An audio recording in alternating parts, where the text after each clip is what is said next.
మరి ఇలా పోయి చూసేద్దామా? కొద్దిగానికి పోయేద్దాంపా. అద్దుతి ఊక పోతే ఎట్లుంటది? అద్దు మొన్ననే పోయి వచ్చినాం కదా. మరి నువ్వు బాధపడకే, నువ్వు ఇట్లా బాధపడితే నాకు మంచిగా అనిపించలేదు. బాధపడకే. సరే నేను పొయ్యి మీద పాలు పెట్టినా పోతున్నా.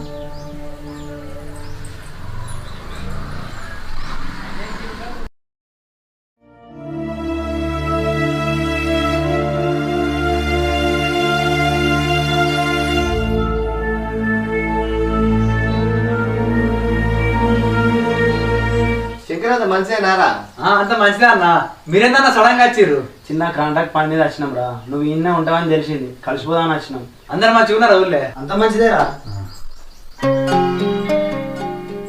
అన్నకి ఇట్లా చాయ్ తీసుకురా పోయే.